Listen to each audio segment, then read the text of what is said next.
If you're unaware, T-Mobile calls themselves the Un-carrier, which is fitting, considering they've just unraveled their price lock guarantee for new customers. If you ask me, that's pretty uncool. If you're uncomfortable with a company that says one thing but does another, then stick with Xfinity, whose whole home Wi-Fi, wired internet, service, speed, and reliability are unparalleled. Avoid the Un-carrier. Stick with Xfinity. Effective for new customers after 1/17/24. T-Mobile's price lock will only reimburse your last bill if you terminate service due to a price increase. There's this huge machine working to undo America. Antifa is one part. You have big money, you have organized nonprofits, you have student groups, all of it working towards the goal of revolution.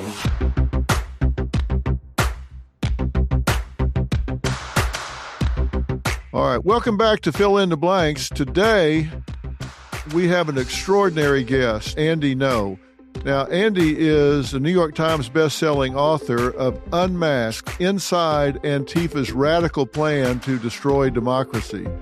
He is also an independent journalist and photographer who fearlessly delves into the world of American Antifa and the militant far left. Now, his reporting and expertise have put him in the crosshairs, and he lives under constant threat. Some of these threats have come true for him. We'll talk about that in a minute. But that's not all. Andy's impact extends far beyond the written world. He has testified before the United States Congress, lending his insights to critical discussions. Now, you've probably seen him on countless television shows, heard his voice on radio programs, and even caught him on various podcasts. His journalism has graced the pages of prestigious publications like the Wall Street Journal, New York Post, Newsweek, Fox News, National Review, and now as the editor-at-large at the Post-Millennial. Andy continues to shine a light on the hidden corners of our society. I call it the tyranny of the fringe. So I want you to join us as we do a really deep dive into the stories that matter, challenge the status quo, and explore the uncharted territories of truth. So welcome, Andy. I really appreciate you getting back with me. We were on my stage not too long ago, so I'm glad to talk to you again. Thank you. I'm honored to be on and to have this privilege to speak with you, Dr. Phil. You've got a lot going on. You always do, and I'm really tickled to death that you have written Unmasked, Inside Antifa's Radical Plan to Destroy Democracy. And I would like to start talking about that to begin with, because I don't want to run out of any kind of time. Tell me about this book and why you wrote it, what your inspiration was, and let's just start talking about that.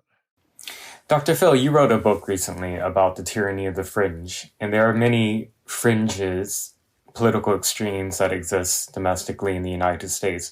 Unfortunately, some of these movements organize into violent extremism, and my book, Unmasked, focused on one particular movement that has wreaked a lot of violence and misery and injuries on the American public. That movement calls itself Antifa. They claim to be anti-fascist, but that label is a misnomer. Their tactics use violence and intimidations, killings if need be, property destruction, vandalism, with the goal of silencing their opponents by any means necessary. Now, they claim that their opponents are fascists, but they go after journalists, they go after regular conservatives, they go after women who speak up about women's rights. Anybody who they politically disagree with is labeled a fascist and is therefore subject to be targets of violence and injury and worse. So who are these people? It's a movement of people who organize under an ideology of anarchism and communism.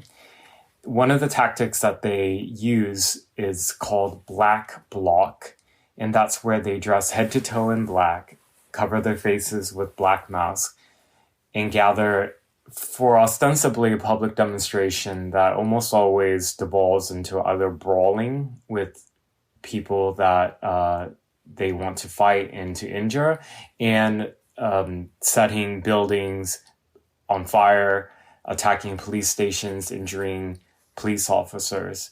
In 2020, after George Floyd died, that was their propaganda moment to really embed themselves into larger protest movements in the United States. And they were able to agitate for riots that happened in Minneapolis, in Portland, in Seattle, and so on from coast to coast. The people who are involved are typically young people. Looking at Portland, Oregon, where I'm from and where I did my reporting at the time, that there were about 1,000 people who were arrested over months and months of nightly riots, really violent riots, might I add. And the demographic that I can pull out based on the arrest data is these are young adults, typically in age from 18 to mid-30s.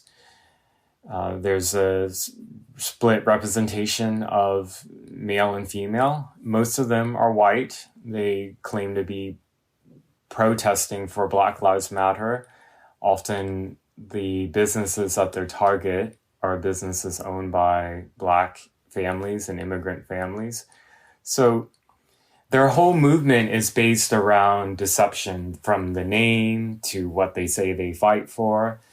And I think part of the reason in the success that they've had on a propaganda level in the mainstream media and legacy media, because if you look at the legacy media reporting, either through broadcast television or newspapers, these people are described as racial justice protesters or anti-racist protesters or even social justice protesters.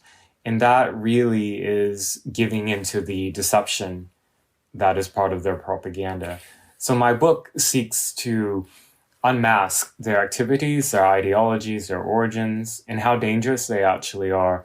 And in addition to my writings, I was on the ground for many, many years in Portland, Oregon, which is really the epicenter of their organizing. And I went out, recorded with just my mobile phone or GoPro, because I wanted the public to see for their own eyes what the videos and photos capture. You know, it's one thing if you don't believe my interpretation of events, right. That's fine. You don't have to follow my writings, but watch the videos. And what are the consistent things you've caught on video? Obviously, these people get violent. Do they actually spawn the confrontations, and how do they do that? So where they are most effective is if they can embed themselves into a larger movement, because the number of people who are willing to engage in violent confrontations and violent criminalities and starting fires is relatively small. But you only need a small number of people to actually be quite devastating and damaging, or to even lead a revolution, which is their ultimate goal, by the way. They would like to topple the United States. So going back 4 years, during the protests that erupted across the United States after George Floyd's death, there were a lot of decent people who showed up because they really thought that they were protesting against police brutality, against racism in police departments, et cetera, et cetera. And within this sentiment of police hatred or police dislike, these agitators came in and did things like, for example, breaking a window on a building or starting a fire on the street. I've talked to law enforcement sources, and they say that those type of actions act as, it shifts the dynamic in the crowd. When it's at night and fires start, it's much easier for that protest group to devolve into a riot.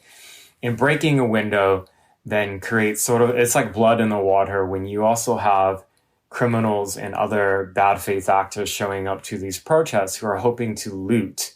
And that's what we saw happen over and over in cities. A business would get broken into, dozens of people would swarm in and loot it, and then the next business, police are overwhelmed, police are demoralized, police are defunded.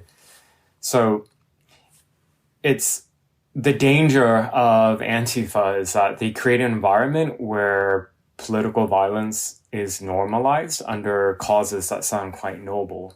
And so the violence happens in front of us, in front of the American public, and people don't recognize it because misreporting in the media, journalists like myself who are out there with videos and photos are beaten and robbed. In 2019, in downtown Portland, I was severely beaten by a group of mass Antifa members, all in black. They surrounded me, they robbed me and my equipment, they punched me repeatedly in the face and the head, to the point where I was hospitalized with a subarachnoid brain hemorrhage, which is bleeding on the brain, and I nearly died from that. And they repeated violence against me again in 2021. Unfortunately, there are very, very few journalists in the United States who are devoted to this beat of covering Antifa. And because if you do, you're subjected to threats, to violence. People can show up at your house. So it's a very dangerous subject that I cover, but I do it because people don't realize how dangerous this movement is. They can be so destabilizing without actually changing any of the laws. For example, like in Portland, we still have the First Amendment in Portland, Oregon. But if you create an environment where, let's say, Christians who are holding a worship event in public, Republican voters who are holding a rally, or women who are protesting for women's rights because of transgender ideology, and these are all examples that have happened in Portland, these rallies would be subjected to violence from Antifa and police don't respond. So it creates a culture where people then eventually silence themselves, because if you organize in public, if you engage in your First Amendment rights, you could be subjected to mob violence and police will do nothing. Nobody will get arrested because nobody can be identified. I've been a victim of Antifa's violence repeatedly over the years, and unfortunately, nobody's been arrested, much less prosecuted and convicted for any of these mob beatings. Hey, shout out to Claritin for supporting this episode and providing us with samples. Now, I use Claritin, and you should too.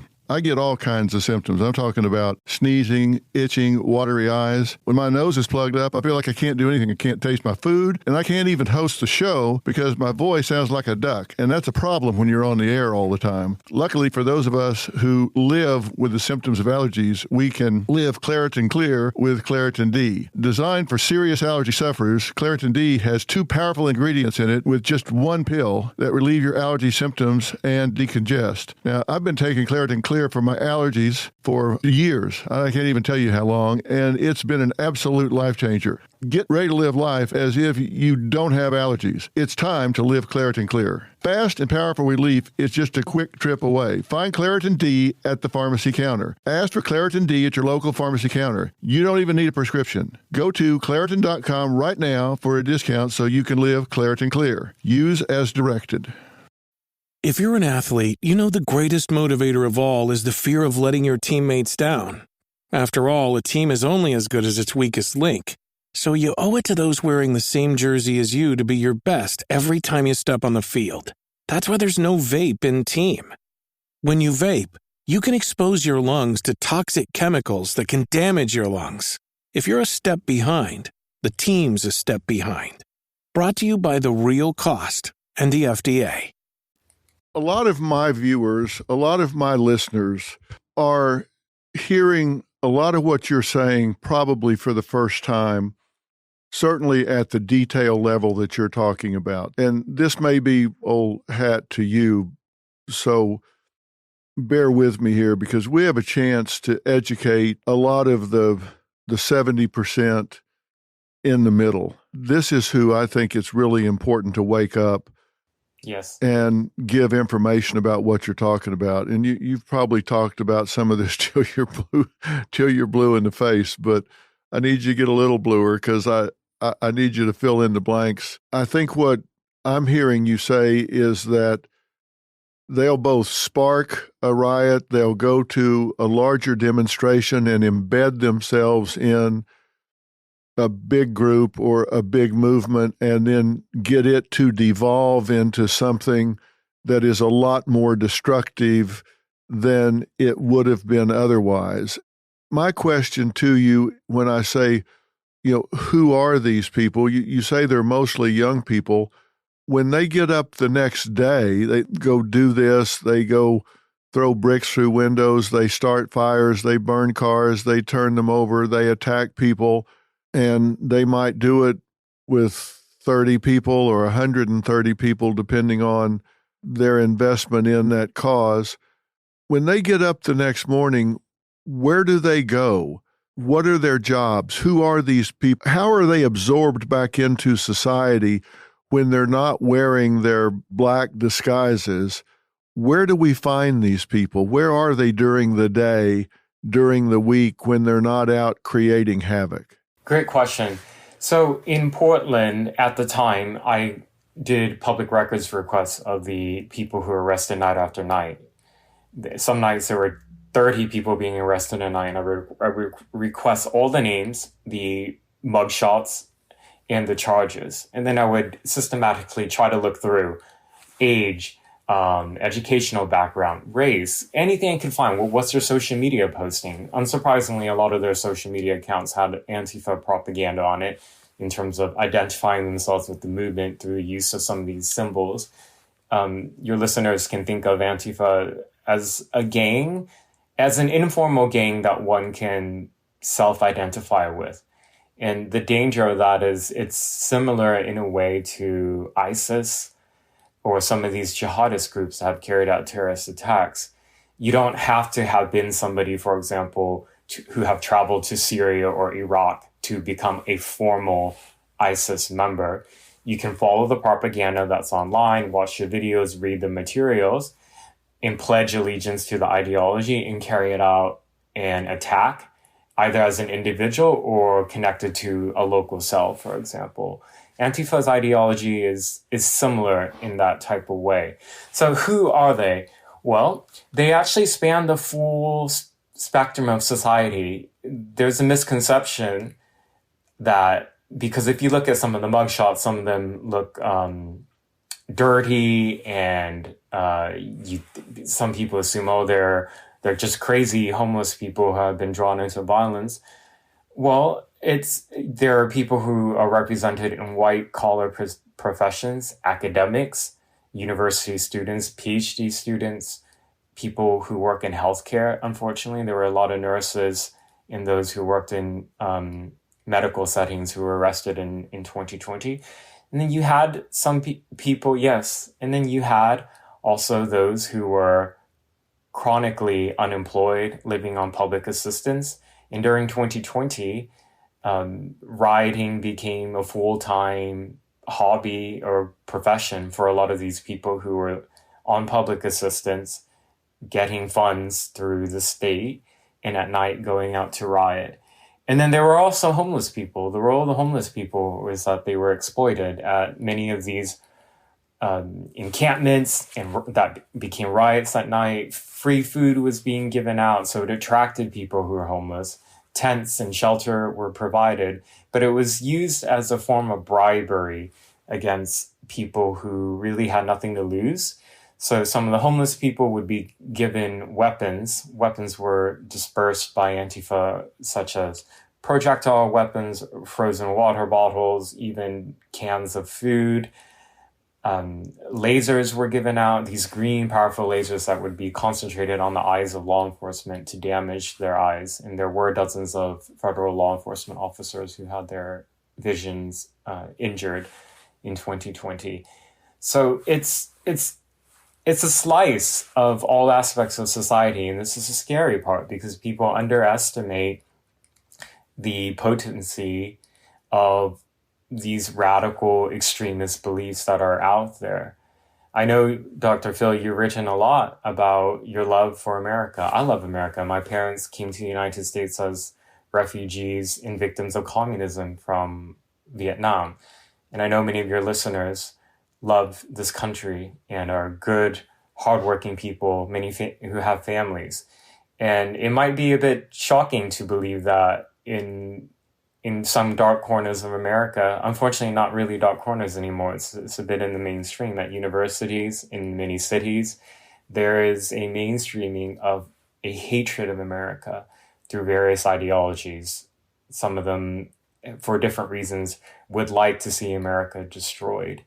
And so they organize into different movements. I focus on one particular aspect, but all of them have an agenda of revolution. And I know revolution sounds perhaps maybe impossible in America. You know, when we think of revolution, we think of things like from the last century in Europe with the First World War and the interwar years and after the Second World War, when monarchies are being toppled. But I think America is a strong country, but it's not, it does have some weaknesses. And I think we can see it in the way that these attacks on the ideals of what it means to be American, the attack on the symbols of our country. Look at how often it is you see American flags being burnt and how people in public life express a really virulent hatred of their own country, often out of a misunderstanding of reality and facts. But institutions have also been captured. Education, higher education, a lot of media, unfortunately, a lot of journalism have been taken in by various anti-American worldviews. And you see it reflected in the reporting. People can rewrite academics, so-called professionals, rewrite American history now.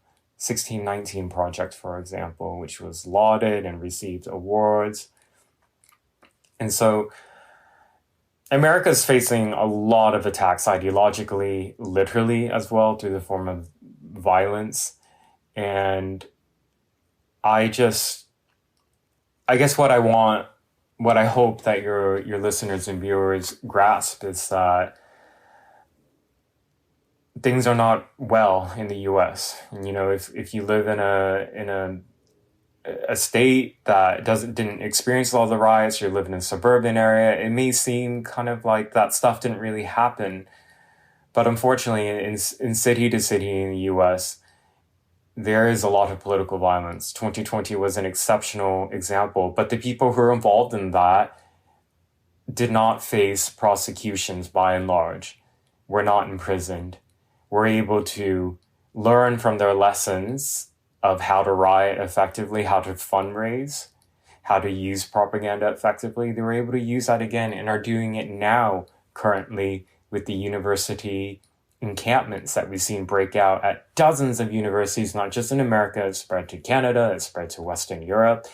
And these encampments have a lot of extremism in it. It's not about human rights for Palestinians in Gaza.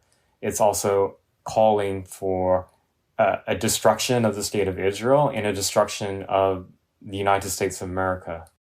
This episode is brought to you by Shopify. Do you have a point of sale system you can trust, or is it a real POS? You need Shopify for retail. From accepting payments to managing inventory, Shopify POS has everything you need to sell in person. Go to shopify.com/system, all lowercase, to take your retail business to the next level today. That's shopify.com/system. This episode is brought to you by Etsy. Sound the gifting panic alarm. You need to get an amazing gift. Wait, no, the perfect gift. Relax. Now you can use gift mode on Etsy. Gift mode on Etsy takes the stress out of gifting, so you can find the perfect item for anyone and any occasion. It's easy. Just tap or click gift mode on your Etsy app or Etsy.com. Then answer a few short questions about who you're shopping for and what they like. And gift mode instantly gives you curated gift ideas based on hundreds of personas. Now it's simple to find gifts made by independent sellers for all the people in your life. So whether you need a housewarming gift for the new homeowner or a birthday present for the pickleballer, Gift Mode has you covered. Need to find the perfect gift? Don't panic. Try Gift Mode on Etsy now.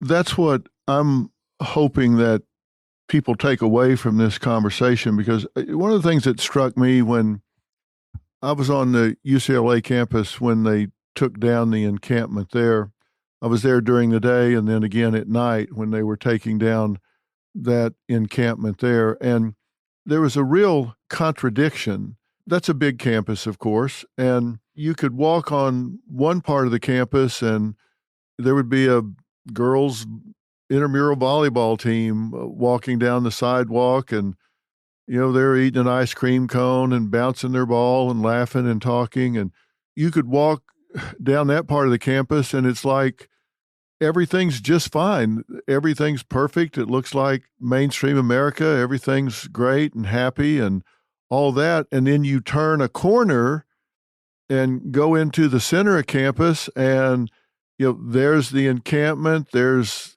confrontations going on there with pro-Palestinian demonstrators, and there's anti-Semitic signs and posters up and people blocking Jewish students from getting down a sidewalk, and hatred and vitriol and all of this going on. And it's like, what did I just step into the twilight zone here? Even on the same campus.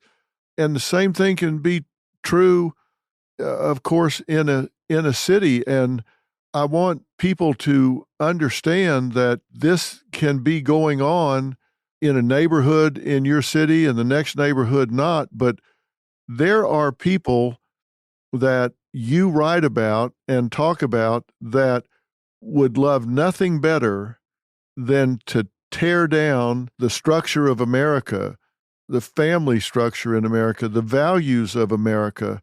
And for some reason, we've allowed the university system to be hijacked by these left, liberal, anti-American professors at a ratio that is way disproportionate.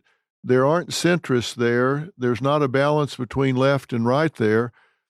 And you can go in an art history class and hear them in there talking about political agendas and equality of outcome and inequality of income and DEI. I'm like, wait a minute, this is an art history class. What are you in? They have a captive audience and they're pushing this agenda. You look at the average age of the demonstrators that were arrested at Columbia, and I think it was like 27. Those aren't college students. These are outside agitators that came in and pushed this. When we talked about following the money, I looked at UCLA. There was probably, 400 yards of 3/4-inch 4x8 sheets of plywood around there at probably $50 to $75 a sheet. College students don't have that kind of money. They're lucky to get a taco from Jack in the Box. And here they've come up with $20,000 to buy plywood to put around an encampment. Where are they getting that money? That's coming from the outside, right? Yes, I'm glad you brought up the money, and some of the footage that you showed from your camera crews recording at UCLA. You'll see that the encampment had their own volunteer security guards. So they actually built a hard border. And these are also people who argue for open borders, by the way. So there's a lot of irony and contradictions in their ideology. Yeah, isn't there, though? And so it takes significant resources to buy the stuff that you just mentioned. And this is stuff you just noticed on the surface.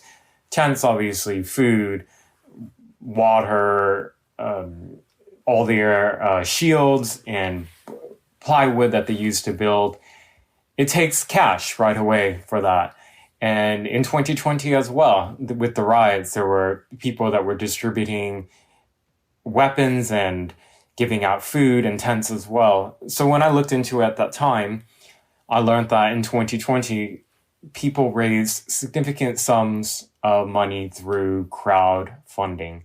A lot of these campaigns would be set up on GoFundMe, for example, or people would establish ad hoc accounts on Cash App and Venmo, and these are apps where one can send money anonymously.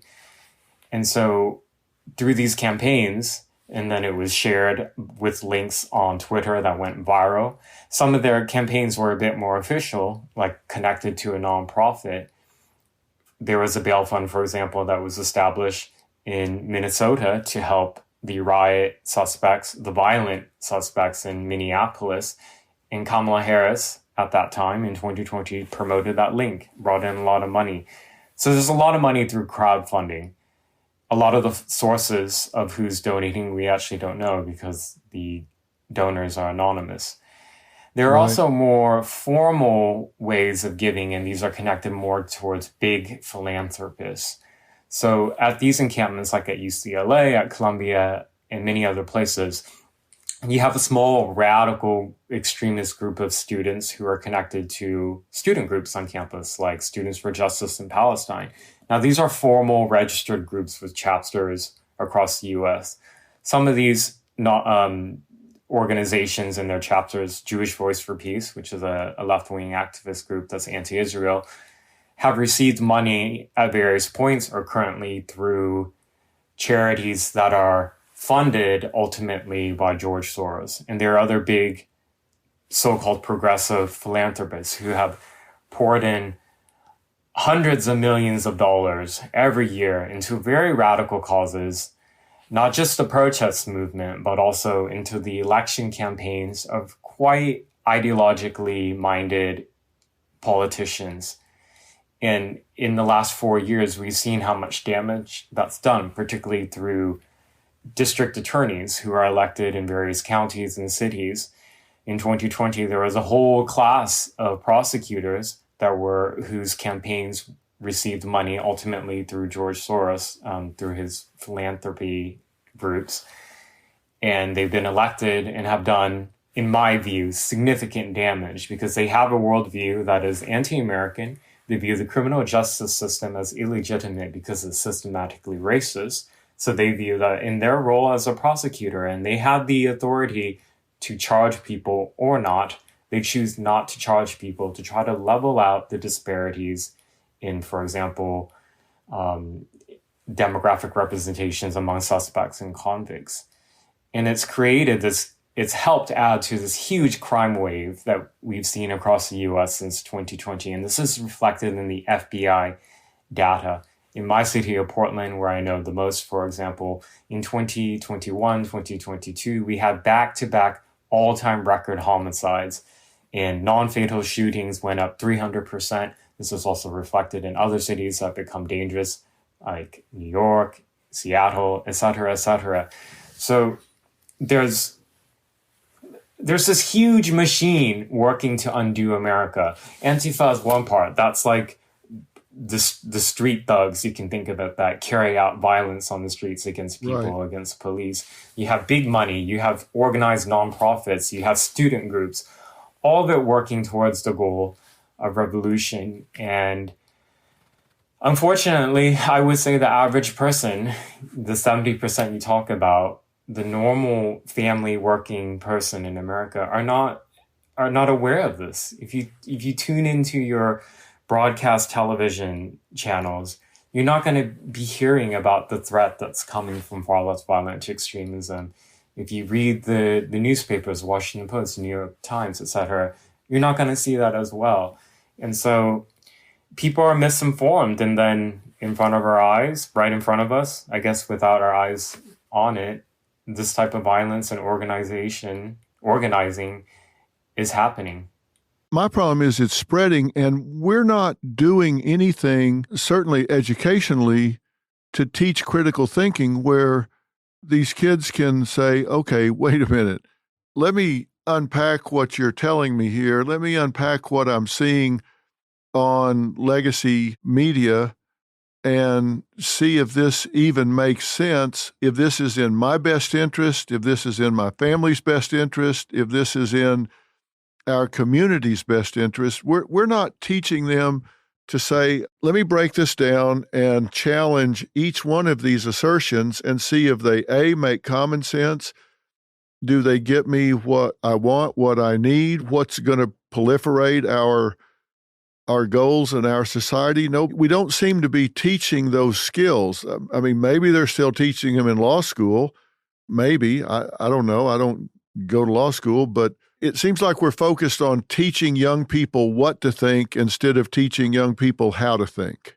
Just looking at the encampments that have happened recently, if you look at some of the independent journalists or even mainstream journalists who have gone into the periphery of these encampments because they are usually not allowed in or threatened if they try to go in, they'll ask those students, why are you here? and you'll get some type of generic answer like for Gaza, for Palestine, to free Gaza. And you ask them more about questions about, some of these chants that you're saying from the river to the sea, do you know what river? Do you know what sea? Do you know the history of how the founding of Israel, the modern state of Israel happening? They don't know. Do you know some of the militant groups that are involved in these Palestinian territories? No, they don't know. Or they think of Hamas as a liberal type of group. There's so much indoctrination happening at universities. I can speak as somebody, I went to UCLA, I went to Portland State. These are both places that have had encampments. And in addition to the regular education that you have through the courses you take as part of the discipline, the administrators at basically every university, and unfortunately at many high schools now and at many elementary schools as well, they have these what are called diversity, equity, inclusion offices that have that built into also the curriculum of whatever discipline you're in. So you can think of things that wouldn't necessarily intersect with diversity ideology. You're still being taught it. I was taught it when I was a student journalist at Portland State, for example. We had to think about, in your reporting, how is it going to impact vulnerable communities or people of color or religious minorities? You have to think about these power dynamics. And so a lot of this indoctrination is sometimes subtle and often quite in your face. Students don't even realize it. You go through it for years and you just build it. You just believe it to be fact. The claim that America is systematically racist, our criminal justice system is racist, that policing is racist. All of this is just taken in through a process of indoctrination. And if you look into any of these radical movements, you look at when they have events where there are speakers and people gather together, nobody asks questions. That's one thing you'll notice. Nobody asks questions. They hear various claims. This is racist. That is racist. America is racist. We need revolution. Israel should be, Israel is a white supremacist colonial state. Nobody asks questions. They listen and they take it on and then they repeat it. And there are many intellectuals who have described the process of how the march through the institutions have happened by leftist ideologues, the taking over. A lot of it was done through a very slow process. People didn't even realize it was happening. And then now when you look at, for example, the political partisan makeup at universities, you're looking at 99% of people identifying as left or far left in the faculty, for example. The administration is the same. There's a lot of money pumped into the DEI departments. And, we're seeing some places like Florida, under Republican conservative leadership, try to defund this at some of the public institutions. But in other places, particularly like on the West Coast or in the Northeast of America, they've recommitted and doubled down their commitment to it. And I don't, this is actually not about a left or right issue, even though political parties do take on the cause or oppose the cause. The danger of normalizing America hatred is that it's to the detriment to all of us. So let's play devil's advocate for a minute and say, okay, let's say all of these factions succeed. They're successful in tearing down democracy. Let's say they're successful in getting the institutions that we now have in America that have gotten us to this point. They're successful and it all comes unraveled and comes tumbling down. What do they envision replacing all of this with? They believe that from the ashes of a dead or dying America that they can siege power. So with the Antifa ideology, for example, they are made up of anarchists and communists. So they don't believe in, for example, free markets or private ownership of property. So the times that they have taken over public property or even private property, such as at these university encampments or in 2020 in Seattle, for 3 weeks, they created what they call the autonomous zone. like at the university encampments, they created a hard border. They had their border guards there with guns. They checked people who were going in and out. They sieged a major area in the middle of Seattle. The area is called Capitol Hill. And they thought that they could run their own society. They actually had signs that said on it, "You are now leaving the USA. Welcome to Capitol Hill Autonomous Zone." And so what happens in the absence of power, and you can look at this with the autonomous zone as an example of a microcosm, or you can look at failed and failing states right now in the world. In the absence of power, those who siege power are the ones who are the most violent and most brutal. So at the Capitol Hill Autonomous Zone, it was a police no-go zone. So who came there were gang members. There were shootings almost every night. People got shot and murdered there. A black child was shot and killed. And there was this self-styled warlord who came with his own entourage with rifles and guns. And those who didn't agree with his leadership style shut up because they were afraid. He was at least threatening to use potentially deadly violence against anybody that opposed him. You can look at states like Haiti. In the absence of the state being able to control it, you see gangs now that have destroyed Haiti over and over, failed states. It's like even in Syria and Iraq, ISIS happened because of the failure of the state leadership in Iraq and Syria in big parts of territory. So a lot of the fantasy for these revolutionary people is to believe if America's dead, we can create a utopia where people don't have to own property because everything's communally owned. We'll take care of one another. There's no racism because there's no police. So people will police one another. We won't be shooting dead Black Americans. And a lot of it is just fantasy. They don't understand what happens when people's rights are destroyed and trampled on. And in the absence of the rule of law, what happens? They don't think about that. They read these radical texts, which are distributed, by the way, at these university encampments, at these riots, booklets, printouts that talk about, it's like a religious text. It talks about how wonderful a new world is possible. We just have to get rid of this current one because the current one is so wicked. And no matter how many times they try, Chaz is the Capitol Hill Autonomous Zone in Seattle in 2020 with multiple people shot and killed, that this entire neighborhood destroyed and sieged for nearly a month. And the people who were involved in there left and were involved in the University of Washington encampment as well, just recently, 4 years later. So they also don't learn from their mistakes. That's the thing. Wouldn't you think that the people that get lured into that, I understand the people that are fostering it, but wouldn't you think the people that get lured into it say, okay, so we're in an autonomous zone. What have we got?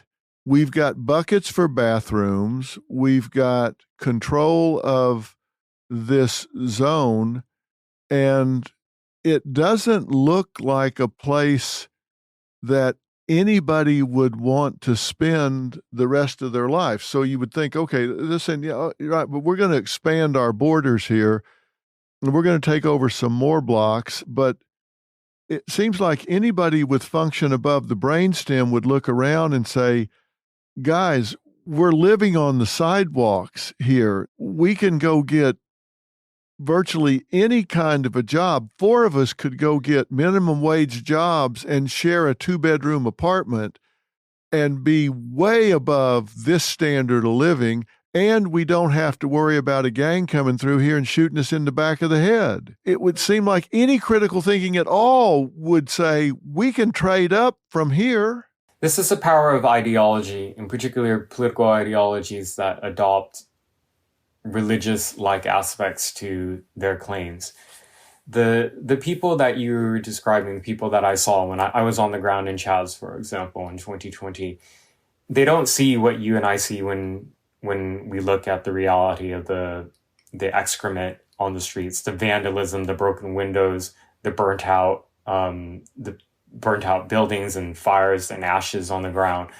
They view that all as, we have no responsibility now, and yet we have food, we have a place to sleep, the tents, and life is nice. We don't have to work, we're taken care of.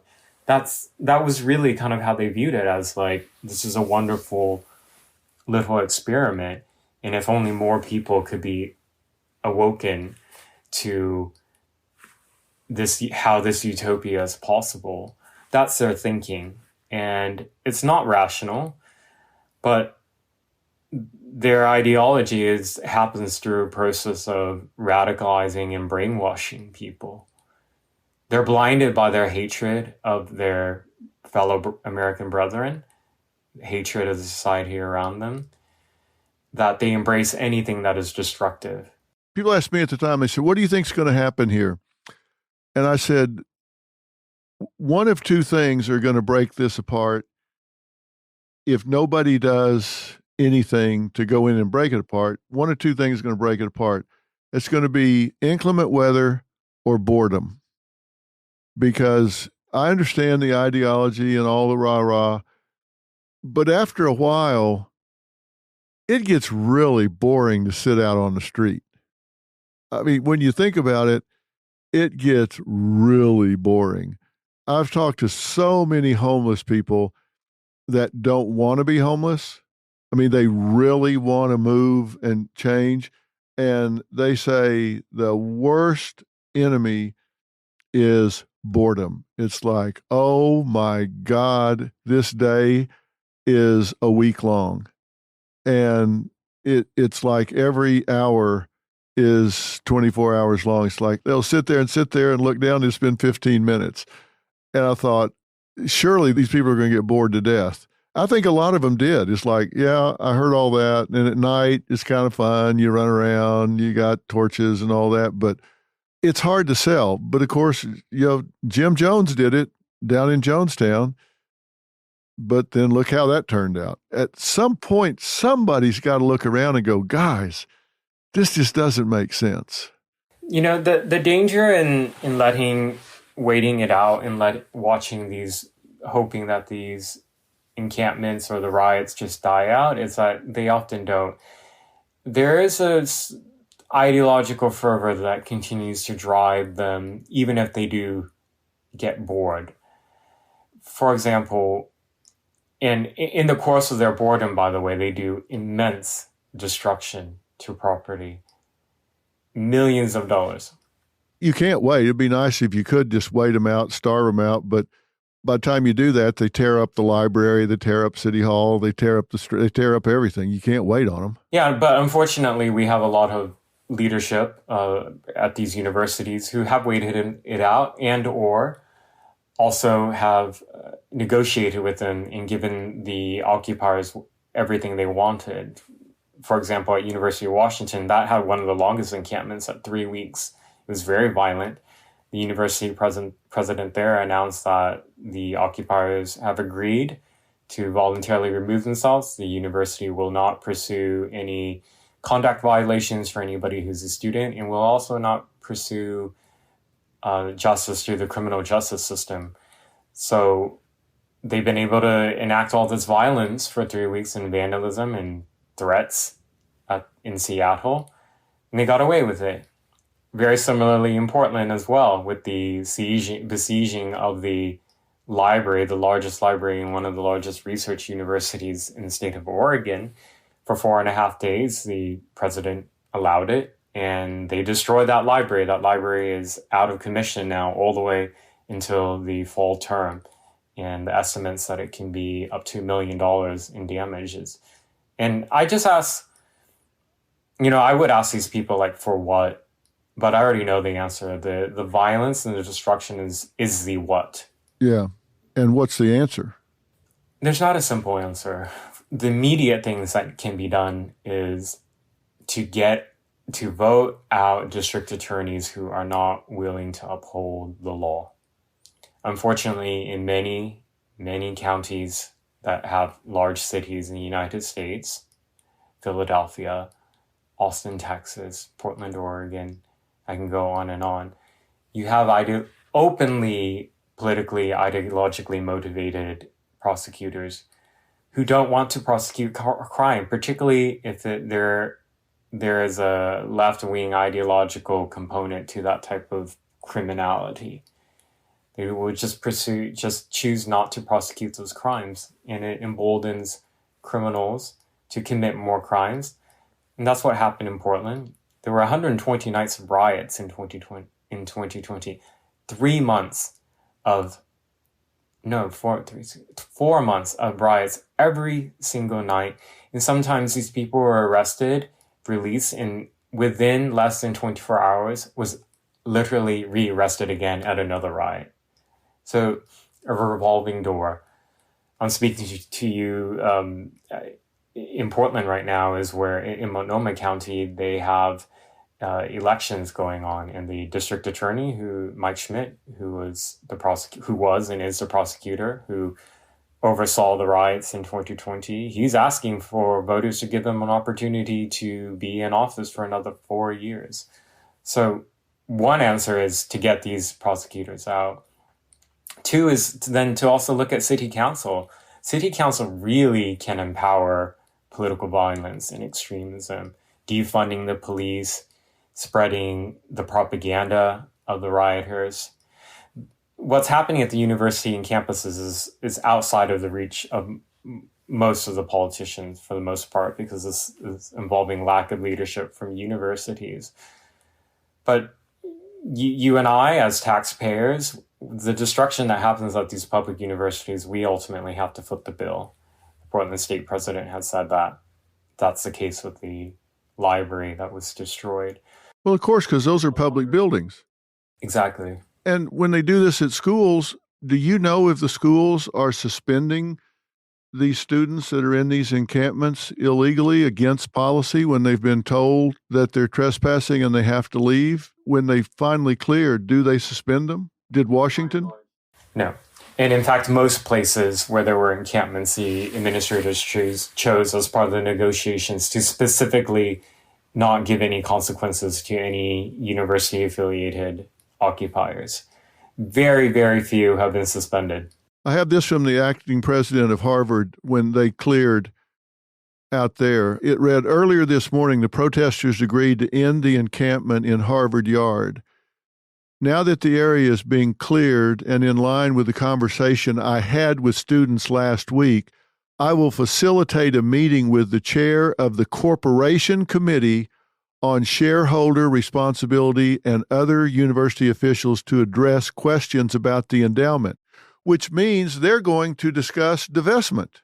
And it says, in keeping with my commitment to ongoing reasoned dialogue, the Dean of the Faculty of Arts and Sciences and I will meet with students to hear their perspective on academic matters related to long-standing conflicts in the Middle East. And then it says, at Harvard, our schools have responsibility for our involuntary leave and disciplinary processes. With the disruption to the educational environment caused by the encampment now abated, I will ask that the schools promptly initiate applicable reinstatement proceedings for all individuals who have been placed on involuntary leaves of absence. I will also ask disciplinary boards within each school to evaluate expeditiously, according to their existing practices and precedents, the cases of those who participated in the encampment. They're going to lift the suspensions and put these kids back in school. They are. They're also giving the occupiers what they want, which is divesting from Israel. They sold out. There's a reason why people say don't negotiate with terrorists, because when you show that you're willing to give into those tactics, it's going to be used again. That's what happened with the riots before. It's going to happen again with the student extremism on campus.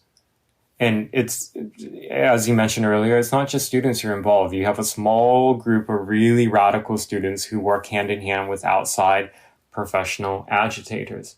And they should be expelled. But very few were suspended. The few who were are going to be having the suspensions removed. And so we'll have more political violence and extremism on campuses is going to spill out into the public. The networks are already there, the organizations, the nonprofits, the funding streams, the tactics that they use. Well, it is frustrating to me, as I know it is to you, but you and I just have to keep absolutely beating the drum. I really worry about you. You've been practically beat to death twice. I know you're taking care and caution now, but you're no good to us if you're not here. So you got to take care of yourself and get security around you and take care and be careful. And I know you don't let people know where you are most of the time, true? That's true. I've had to relocate outside of the U.S. because of the death threats against me, unfortunately. Yeah. Well, I'm not going to ask you where you are. I'll let you keep that to yourself and stay on the move. We're going to have to stop, but I could talk to you for 2 more hours. But listen, Andy's book is Unmasked, Inside Antifa's Radical Plan to Destroy Democracy. And as he has today, I think in very understandable ways, he pulls the curtain back in this book and provides insight as to who these people are and what their agenda is. This is something that we can't turn a blind eye to just because it may not be impacting your life directly in the moment. In here, he talks about the financing, the organization, the way they use propaganda to manipulate us through the media, what their ideology is, and something he calls lawfare, where they really harass through frivolous lawsuits. This isn't something where different groups around the country just come up with ideas. This is organized. There's a plan. This is chess, not checkers. They've got a plan for taking down this country from the inside out because they think they've got a better plan. The problem is their plan has been tried, and we got lots of corpses around this world to prove it doesn't work. But by the time people figure that out, it'll be too late. So we're trying to sound the warning bells about this stuff, him in his way, me in mine. But Andy, I hope we can keep this dialogue going and help each other keep our message getting out there. So I hope we can talk some more in the future. Again, the book is Unmasked, Inside Antifa's Radical Plan to Destroy Democracy. I've read it. You need to read it. I highly recommend it. It's also very entertaining. It's a page turn. You'll read this in very short order, and you'll be a lot better informed for it. Andy, I appreciate you taking time to talk to us today. Dr. Phil, thank you so much, and thank you for informing your listeners and viewers about how important this subject is. I'm so thankful for that. We'll stay in touch, and if you need anything we can help you get the word out on, let me know. Otherwise, we'll just stay in touch. Fair enough? Yes. Thank you, Dr. Phil. All right. Stay safe, man. Thank you. Talk to you soon.